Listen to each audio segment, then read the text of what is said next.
যেখানে আওয়ামী লীগ পুরো দমে রাজনীতি নিষিদ্ধ ঘোষণা করা হয়েছে, সেখানে তারা এভাবে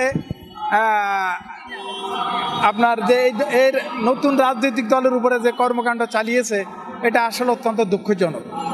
এটা অত্যন্ত দুঃখজনক। এটা কি প্রশাসন জানতো না? এটা কি গোয়েন্দা সংস্থা জানতো না এ ধরনের কিছু? তা গোয়েন্দা সংস্থা জানলে সরকারের গোয়েন্দা সংস্থাকে এটা জবাবদিহি করতে হবে সরকারের কাছে।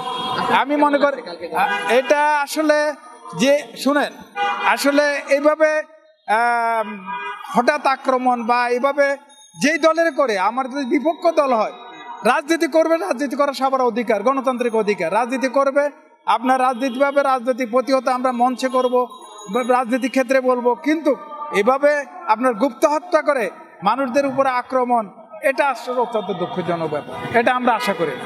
গত এক সপ্তাহ থেকে যেভাবে আপনার খুন খারাপি বা বিভিন্ন জায়গায় যে সমস্যাগুলো সৃষ্টি হচ্ছে, এটাতে আসলে আগামী দিনের পরিস্থিতি সম্বন্ধে আসলে বলতে গেলে যে পরিস্থিতি অনেকটা ঘোলাটে। এখন এটা সরকার যদি শক্তভাবে, প্রশাসনিকভাবে, আইনগতভাবে যদি কঠিনভাবে কঠোর সিদ্ধান্ত নেয়, তাহলে হয়তো আমরা সুফল আশা করতে পারি।